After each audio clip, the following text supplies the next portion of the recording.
Good morning, students. In today's lecture, I am starting from speed and its various types. So, as we can see from this flow chart, the speed is of four types. Number one, that is uniform speed, variable speed, average speed, and then instantaneous speed. I am going to define all these one by one.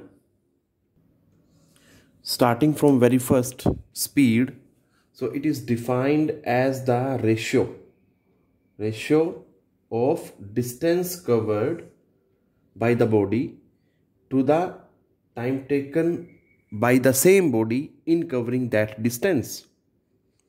मान लीजिए कोई body ने total distance cover किया 30 kilometre और उस 30 kilometre distance को cover करने में उसने 10 मिनट लिए, तो distance will be here and time will be here.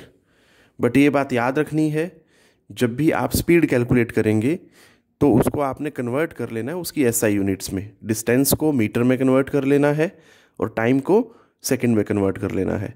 As we have SI unit of speed as metre per second. So first type of speed is uniform speed. So if a body covers equal distances in equal intervals of time, then the object or body is said to be moving with uniform speed. इसमें क्या ध्यान देना है, body जो है equal distance cover करेगी बेटा इन equal intervals of time. अगर मैं बोलूँ कि a body covers a distance of 10 meter in every 2 seconds, then जो मोशन होगा बॉडी का, या वो क्या कहलाएगा, the body is set to be in that particular condition is uniform speed. हम बोलेंगे कि बॉडी जो है या ऑब्जेक्ट जो है that is moving with uniform speed. Next, coming two variable speed. क्या कहता है इसमें, if a body covers equal distances in unequal intervals. आप चेक कर सकते हैं यहां पे O से A एंड A से B, यहां पे क्या हो रहा है, इक्वल डिस्टेंस है बट अनइक्वल क्या है, इंटरवल. और अनइक्वल डिस्टेंसेस इन इक्वल इंटरवल्स. यहां पे चेक करें आप, B से C, C से D एंड D से E एंड E से F, सभी में क्या आ रहा है, अनइक्वल डिस्टेंसेस, और इंटरवल क्या आ रहा है, इक्वल. तो ऐसी दोनों ही कंडीशन में हम क्या बोलेंगे, object is said to be moving with variable speed. ये चीज़ ध्यान रखनी है बेटा, दोनों में से चाहे डिस्टेंस अनइक्वल हो या चाहे इंटरवल अनइक्वल हो, दोनों में से कोई एक चीज़, क्योंकि स्पीड का जो बेसिक फार्मूला है that is distance per unit time. तो डिस्टेंस अनइक्वल हो या टाइम अनइक्वल हो, दोनों अनइक्वल नहीं होने चाहिए. ठीक है बेटा, अगर दोनों अनइक्वल हुए तो दैट मे फॉर्म, मैं यूज कर रहा हूं word that may form uniform speed. तो moving to next form of speed. Now moving to next, that is average speed. It is defined as the ratio of total distance covered by the body to the total time taken by the same body in covering that distance. सीधा सीधा formula से हम देख सकते हैं यहाँ पे, total distance covered to the total time taken in covering that distance. इसको हम एक एग्जाम्पल से कंसीडर कर सकते हैं. मान लीजिए मुझे कुरुक्षेत्र से लुधियाना जाना है, तो बेटा कुरुक्षेत्र से अंबाला जाने में 1 आवर लिया, 40 किलोमीटर डिस्टेंस. इसी तरह से अंबाला से राजपुरा हाफ एन आवर लिया, 30 किलोमीटर डिस्टेंस. वहाँ जाके रुक गए फॉर हाफ एन आवर. ठीक है बेटा, फिर राजपुरा से लुधियाना जाने में 1 आवर 30 मिनट्स लिए बेटा, और टोटल डिस्टेंस क्या है यहाँ पे 110 किलोमीटर. सो अगर मैं कुरुक्षेत्र से लुधियाना का टोटल डिस्टेंस देखूं, that is 180 kilometre and time taken is 3 hours 30 minutes instead of these time. ये तो बन रहा है टोटल 3 hours, बट ये जो हाफ एन आवर का जो स्टे लिया वो भी कंसिडर करेंगे। देखो चेक करो, total distance covered to the total time taken in covering that distance, क्योंकि during this motion from Kurukshetra to Ludhiana ये हाफ एन आवर का जो स्टे लिया ये भी उसी एवरेज स्पीड में कंसिडर करना है बेटा, क्योंकि जो ये हाफ एन आवर का स्टे है that is the part of the motion from Kurukshetra to Ludhiana. Instantaneous speed, it is defined as the speed of object at any particular instant of time during the motion।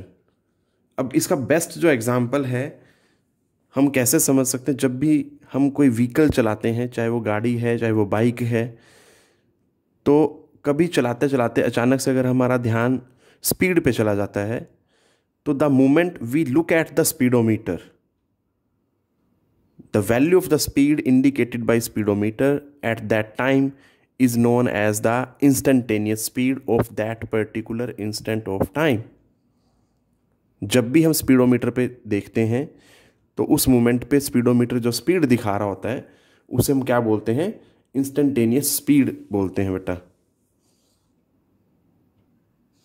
We have 4 types of velocity, जैसे speed 4 तरह की थी, in the same way हमारे पास 4 तरह की velocity है बेटा। First one is uniform velocity, second variable velocity, average velocity and later on we have instantaneous velocity. Basic difference क्या है, पहले स्पीड पढ़ रहे थे that was a scalar quantity, अब हम वेलोसिटी पढ़ रहे हैं that is a vector quantity. सारी चीज़ें वही रहने वाली हैं, बस डिफरेंस क्या आएगा, वहाँ पे हम डिस्टेंस वर्ड यूज़ करते थे, यहाँ पे हम डिस्प्लेसमेंट वर्ड यूज़ करेंगे। नो मोर डिफरेंस, वहाँ पे हम क्या करते थे डिस्टेंस, और यहाँ पे हम क्या यूज़ करेंगे दैट इज़ डिस्प्लेसमेंट। सभी तरह की वेलोसिटीज़ को डिफाइन करते हुए we will be using displacement instead of distance. So velocity को कैसे डिफाइन करेंगे, it is defined as the ratio of displacement covered by the body to the time taken by the body in covering that displacement. इस तरह से देख सकते हैं बेटा, इसका फॉर्मूला क्या बनेगा, दैट इज दिस, डिस्प्लेसमेंट जो कवर की है बॉडी ने, और नीचे क्या आएगा that is the time taken by the body in covering that displacement. उस डिस्प्लेसमेंट को कवर करने में बॉडी ने कितना टाइम लिया है। तो यहाँ पे भी हम चेक कर सकते हैं वेलोसिटी की जो ऐसा यूनिट है, ऐसा unit of velocity that will be is metre per second, क्योंकि डिस्प्लेसमेंट की यूनिट क्या होती है मीटर और टाइम की क्या होती है सेकेंड। सो यूनिट क्या बन जाएगी बेटा, that is metre per second. Then variable speed, a body is said to be moving with a variable speed if either its speed changes with time. ध्यान से सुनना बेटा, या तो बॉडी की स्पीड चेंज हो विद टाइम, या direction of motion change करे विद टाइम, या दोनों ही चीज़ें चेंज हों with the passage of time. तब हम क्या बोलते हैं, the velocity of the body is said to be variable velocity. इसको बड़े आसान तरीके से समझा जा सकता है। देखो वेलोसिटी क्या है, एक वेक्टर क्वांटिटी। अब वेक्टर क्वांटिटी की डायरेक्शन भी होती है और मैग्नीट्यूड भी होता है। तो हमने स्पीड पढ़ा है बेटा, स्पीड के साथ अगर डायरेक्शन असाइन कर दें तो दैट बिकम्स वेलोसिटी। ठीक है, अब मुझे वेलोसिटी को चेंज करना है, वेरिएबल वेलोसिटी पढ़ रहा हूँ मैं, तो वेलोसिटी को चेंज करने का तरीका क्या है, या तो स्पीड चेंज कर दें, लिख दिया मैंने यहाँ पे, या डायरेक्शन चेंज कर दें, ये भी लिख दिया। ठीक है, और फिर या क्या करें, दोनों को चेंज कर दें, तो ये भी लिख दिया। तो मतलब हमारे पास 3 डिफरेंट तरीके हैं, और we can say we have 3 different ways or methods to change the velocity of the object. Now moving to next type of velocity, average velocity.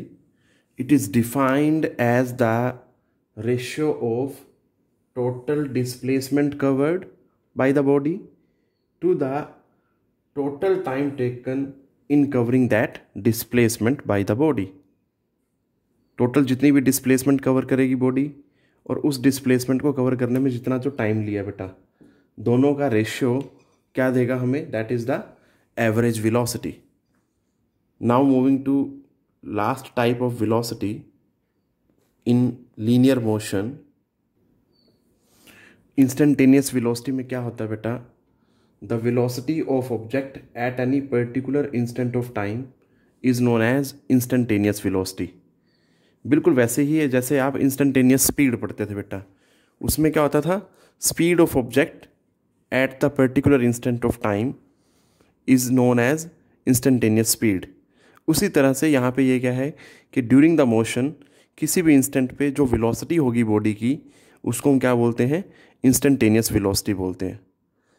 अब एक नोट डाला है मैंने यहाँ पे बेटा, इन uniform motion along a straight line. सबसे पहले तो ध्यान क्या देना है आपने, स्ट्रेट लाइन लिख दिया तो इसका मतलब डायरेक्शन असाइन हो गई, ठीक है, डायरेक्शन हमने दे दी, दैट इज स्ट्रेट लाइन। क्या होगा उस पर्टिकुलर कंडीशन में, इंस्टेंटेनियस वेलोसिटी बराबर होगी यूनिफॉर्म वेलोसिटी और वो भी बराबर होगी आगे एवरेज वेलोसिटी के। मतलब ये तीनों तरह की जो वेलोसिटीज़ हैं, तीनों के लिए एक ही वैल्यू होगी अगर बॉडी जो है, if that is in uniform motion along a straight line. Now uniform motion क्या है बेटा, a body is said to be in uniform motion if it covers equal distance or equal displacements in equal intervals of time। अब यहाँ पे confuse क्या कर सकता है, आपको क्या चीज़ परेशान कर सकती है, मैंने यूनिफॉर्म मोशन में दोनों बातें लिखी, इक्वल डिस्टेंस भी लिख दिया और इक्वल डिस्प्लेसमेंट भी लिख दिया। तो बेटा यहाँ पे नोट करने वाली बात क्या है, मैं बात कर रहा हूँ यूनिफॉर्म मोशन की, ठीक है। यूनिफॉर्म मोशन में मैंने डायरेक्शन की बात नहीं की है, कहीं भी स्पेसिफाई नहीं किया है। तो आप देखो ज़रा, अगर बोला जा रहा है खाली यूनिफॉर्म मोशन, तो आप उसमें डिस्टेंस भी बता सकते हैं, डिस्प्लेसमेंट भी बता सकते हैं, दोनों बातें आएंगी, कहने का मतलब ये है। बट अगर मैं बोल दूं कि यूनिफॉर्म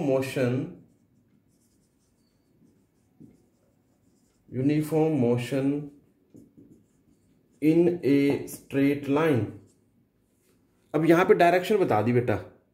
अब जब डायरेक्शन बता दी तो सिर्फ वेक्टर क्वांटिटीज की बात करेंगे, then we talk about displacement only. मतलब अगर मुझे uniform motion in a straight line define करना हो, तब मैं डेफिनेशन में डिस्प्लेसमेंट यूज करूंगा, डिस्टेंस वर्ड नहीं यूज करूंगा। ये बात ध्यान देनी है आपने, क्योंकि अब वो एक वेक्टर क्वांटिटी के कॉन्टेक्स्ट में पूछ रहा है यूनिफॉर्म मोशन। डायरेक्शन क्योंकि मिल गई यहाँ पे स्ट्रेट लाइन, तो ये बात पे ध्यान देना बेटा। Now moving to next, that is non uniform motion. इसमें देखो बेटा क्या कहता है नॉन यूनिफॉर्म मोशन में, अब दोबारा फिर यहाँ ध्यान देना है, मैंने लिखा है नॉन यूनिफॉर्म मोशन, डायरेक्शन नहीं बताई, तो इसका मतलब हम डिस्टेंस और डिस्प्लेसमेंट दोनों की बात कर सकते हैं। तो नॉन यूनिफॉर्म मोशन में क्या है, if a body covers equal distance और displacement in unequal intervals of time, या दूसरी बात क्या बोल सकता हूं मैं, अनइक्वल डिस्टेंस और displacement in equal intervals of time.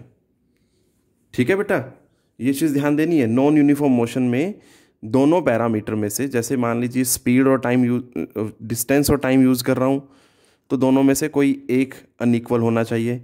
इसी तरह से या मैं डिस्प्लेसमेंट और टाइम यूज़ कर रहा हूँ, तो दोनों में से कोई एक पैरामीटर अनइक्वल होना चाहिए बेटा।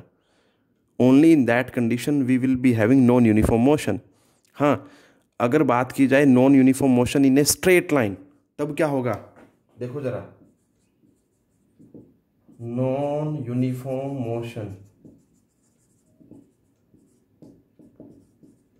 इन ए स्ट्रेट लाइन अगर बोल दिया जाए तो क्या होगा, ये जो डेफिनेशन में हमने डिस्टेंस यूज किया हुआ है ये नहीं आएगा। तो मतलब then we will be using only displacement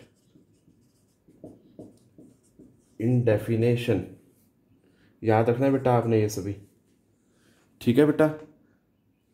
तो नॉन यूनिफॉर्म मोशन हो गया हमारा। Now I am moving to next topic, that is position time graph for a moving object बेटा। तो इसमें हमारे पास कई सारे केसेस हैं, I am going to discuss those cases one by one बेटा। Starting from the very first बेटा, देखो पोजीशन टाइम ग्राफ डिस्कस कर रहा हूँ मैं फॉर ए मूविंग बॉडी, मतलब इसमें हमने डिफरेंट केसेस कंसीडर करने हैं। सबसे पहला जो केस है कि अगर हम मान लें ऑब्जेक्ट जो है दैट इज एट रेस्ट या वो स्टेशनरी है, एक ही बात है बेटा। स्टेशनरी में भी क्या होगा, बॉडी की पोजीशन जो है टाइम के साथ चेंज नहीं हो रही है। तो मैंने दो चीज़ों से समझाया इसको। देखो, बनाने को डायरेक्ट ग्राफ भी बनाया जा सकता है, पर उसको मैंने रियल लाइफ से जोड़ के बताया है। यहाँ पे मान लीजिए ये कोई रेफरेंस पॉइंट है ओ, और बॉडी जो है यहाँ पे ना खड़ी होके ए पॉइंट पे जाके खड़ी हो जाती है बेटा, और यहीं पे खड़ी रहती है, ठीक है। All the time body is at point A, ठीक। वो अपनी पोजीशन चेंज नहीं कर रही, यहां पे ही खड़ी है। और इसका जो है बेटा रेफरेंस पॉइंट से डिस्टेंस कितना है, दैट इज 10 मीटर। तो बिल्कुल इसी तरह से कि यहाँ ये 10 मीटर दूर खड़ी है रेफरेंस पॉइंट से, इसी बात को इंडिकेट करते हुए मैंने क्या ग्राफ बनाया बेटा, ये पोजीशन टाइम ग्राफ बनाया है। ये ओरिजिन है, ये डिस्टेंस है दैट इज 10 मीटर। तो बेटा बॉडी जो है 0 टाइम पे भी यही है, 1 मिनट पे भी यही है, 2 मिनट पे भी उसकी पोजीशन यही है, 3 मिनट पे भी उसकी पोजीशन यही है, 4 मिनट पे भी यही है। तो मतलब all the time the position of the body is at 10 metre, क्योंकि बॉडी क्या है, दैट इज एट रेस्ट। तो यहाँ पे मैंने रियल लाइफ का एग्जाम्पल को ग्राफ की फॉर्म में समझाया है कि अगर कोई बॉडी रेस्ट पे हो तो कैसे उसका ग्राफ बनेगा। हाँ, एक चीज़ और भी हो सकती थी, अगर यही बॉडी 20 मीटर पे होती या 15 मीटर पे होती यहाँ, तो ये 5 मीटर और ऐड हो जाता, तो यहाँ पे आ जाता बेटा ये। तो मतलब क्या है, यहाँ पे हमने ये देखना है कि जो ग्राफ है वो क्या आ रहा है, position time graph that is parallel to time axis. Position time graph क्या आ रहा है, parallel to time axis. Now moving to next, second case में क्या कहता है बेटा, if object is in uniform motion along a straight line. अब स्ट्रेट लाइन बोल दिया बेटा, तो मतलब डायरेक्शन असाइन हो गई। तो ये पोजीशन टाइम ग्राफ क्या बताएगा यहाँ पे, डिस्प्लेसमेंट और टाइम के बारे में बेटा, ठीक है। ये याद रखना है, मैं क्लियर कर दूं अभी बेटा। पोजीशन टाइम ग्राफ का मतलब वो डिस्टेंस टाइम ग्राफ भी हो सकता है and that can be displacement time graph also, ठीक है। इस बात पे ध्यान देना है। लास्ट में मैं आपको डिफरेंस बताऊंगा कि हम देखते ही कैसे बता सकते हैं कि ये डिस्टेंस टाइम ग्राफ है या डिस्प्लेसमेंट टाइम ग्राफ है, क्योंकि दोनों ही कंडीशन में यहाँ पे एक्स लिखा गया है और एक्स एक्सिस पे तो टी ही लिखा गया है, मतलब पोजीशन को एक्स से इंडिकेटेड किया गया है अलोंग वाई एक्सिस और टाइम को अलोंग एक्स एक्सिस बेटा।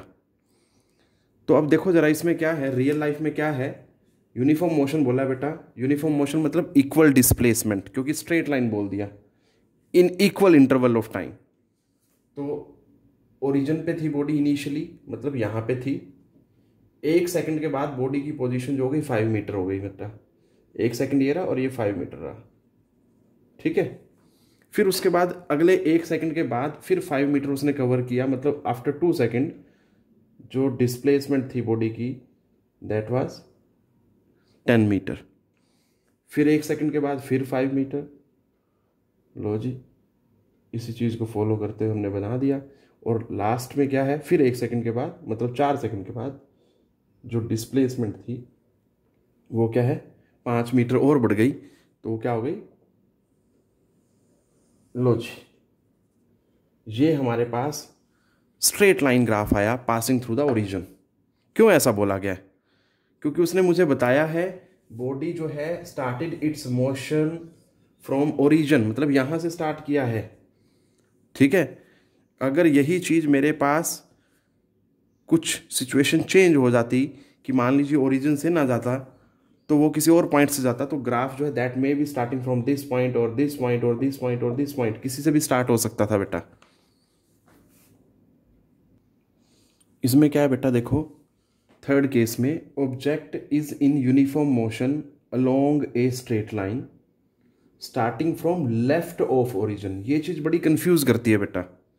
इसको अगर हम रियल लाइफ में देखें तो मैंने ये एक स्ट्रेट लाइन बनाई है बेटा, ओ पॉइंट जो है ओरिजिन है, but motion of the object जो है that is not started from at this point. O से नहीं शुरू हो रहा, ध्यान से सुनना। The motion of the object started from point O, from point B, sorry. तो बी से स्टार्ट किया बॉडी ने, तो बी है 10 metre from left of the origin. Left of the origin मतलब यहाँ पे पोजीशन है, तो ये वो इस तरह से आएगा ओ से यहाँ पे। तो ये इनिशियल पोजीशन है, या मैं ये भी बोल सकता हूँ जीरो टाइम पे बॉडी जो है that is at point B, यहाँ पे है भाई। तो जब बी से ए पे आया मतलब 1 सेकंड टाइम लिया उसने, और 1 सेकंड में वो ए पॉइंट पे आ गया, ठीक है जी। और डिस्टेंस कितना कवर किया उसने, 5 मीटर। तो यहाँ पे ये चीज़ ध्यान देनी है आपने। तो इस तरह से हम देख पा रहे हैं कि इनिशियली बॉडी जो थी that was at B, 1 second के बाद वो बॉडी का जो डिस्टेंस है वो 5 मीटर रह गया ओरिजिन से, मतलब ऊपर वो लेफ्ट में है, ये चीज़ ध्यान देनी है। ए पॉइंट पे यहाँ आ गई बेटा। फिर उसके बाद अगले 1 सेकंड में बॉडी जो है ए से ओ पे आ गई बेटा। लो जी ये रहा। तो टोटल जो टाइम हुआ यहाँ तक का वो क्या है, 2 सेकंड हुआ जैसा हम देख पा रहे हैं।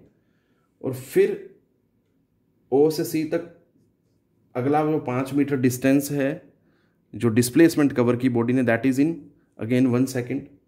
तो बेटा 3 सेकंड पे जाके वो यहाँ आ जाएगा। और फिर आगे जो है सी से डी, फिर वो क्या आ जाएगा यहाँ पे। ये चीज़ ध्यान देनी है। तो ग्राफ जो होगा position time that will be like this, इस तरह से आएगा बेटा वो। ये चीज़ ध्यान देनी है आपने, ठीक है। कंफ्यूज नहीं होना इसमें, क्योंकि पोजीशन एक्सिस जो है हमने वाई एक्सिस को चूज किया हुआ है, और left of the position axis मतलब लेफ्ट ऑफ द ओरिजिन। ये चीज़ ध्यान देना है, रेफरेंस पॉइंट से लेफ्ट में ये वाली सिचुएशन है। Now moving to fourth case. अगर इस केस में हम देखें बेटा, ऑब्जेक्ट जो है started its motion from right of the origin. Right of the origin मतलब इसको रियल लाइफ में अगर हम देखें तो क्या है बेटा, मान लीजिए ये ओरिजिन है, तो बॉडी जो है इनिशियली यहाँ खड़ी है बेटा। ये 5 मीटर डिस्टेंस मान लिया हमने, डिस्प्लेसमेंट बोल सकते हैं क्योंकि स्ट्रेट लाइन है बेटा। यहाँ पे ध्यान देना, जब जब स्ट्रेट लाइन लिखा होगा तो instead of distance we will be using displacement, क्योंकि डायरेक्शन असाइन कर दी गई बेटा in the form of straight line. तो बॉडी जो है that is at point A, यहाँ खड़ी है इनिशियली, जो 5 मीटर दूर है फ्रॉम ओरिजिन, तो वो ये है बेटा। मतलब जीरो टाइम पे बॉडी जो है that is at point this. तो यहां से बॉडी ने चलना शुरू किया ए से बी पे बेटा, ये 5 मीटर और ये 1 सेकंड टाइम लिया। तो ये कितना डिस्टेंस हुआ, 5 और 5 पे तो पहले ऑलरेडी खड़ा था वो, तो अब 5 मीटर और कवर किया उसने बेटा। तो टोटल जो डिस्प्लेसमेंट हुई वो क्या होगी, 10 मीटर हो गई। और टाइम जो है 1 सेकंड, तो 1 सेकंड पे बॉडी जो है 10 मीटर। फिर उसने क्या किया, बी से सी अगेन नेक्स्ट 5 मीटर इन 1 सेकंड बेटा। तो मतलब 2 सेकंड पे जाके कहाँ आ गई उसकी पोजीशन, दैट इज 15। फिर उसके बाद फिर 1 सेकंड, अगला 5 मीटर जो कवर किया दैट इज इन 1 सेकंड। तो फिर देखो जरा यहाँ पे, ये लो जी, ठीक है। In this way we can plot position time graph by joining all these points. But ये केस कब का है बेटा, जब बॉडी जो हो started its motion from right of the origin. ध्यान देना बेटा यहाँ पे, क्लियर है, ये चीज़ याद रखने वाली है। नेक्स्ट जो बेटा हमारा केस है उसमें अगर आप थोड़ा सा ध्यान से देखें, केस क्या कहता है, object is moving with constant negative velocity.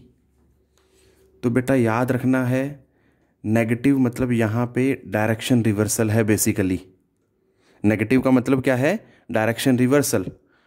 अगर मैं बोल रहा हूँ पॉजिटिव वेलोसिटी तो मतलब ऑब्जेक्ट जो है that is moving away from the reference point. और अगर मैं बोल रहा हूँ negative velocity, it means the object is coming towards the reference point. ये बेसिक डिफरेंस समझना है यहाँ पे। फिर उसके बाद है starting from positive position. Positive position से स्टार्ट किया बॉडी ने, तो इसको बड़ा सिंपल सा देख सकता हूँ। मान लीजिए ये मेरा ओरिजिन है, ठीक है बेटा, और ये जो डिस्टेंस है यहाँ पे अगर आप देखेंगे डी पॉइंट, अगर मैं ये मान लूँ ओ से ए ये 5 मीटर है, फिर ए से बी ये भी 5 मीटर है, और ये भी 5 मीटर है, और ये भी 5 मीटर है, तो अल्टीमेटली जो है ऑब्जेक्ट जो है डी पॉइंट पे है स्टार्टिंग में, मतलब ज़ीरो टाइम पे उसका जो डिस्टेंस है, या मैं डिस्प्लेसमेंट अगर बोलूँ तो दैट इज़ 20 मीटर। ठीक है जी।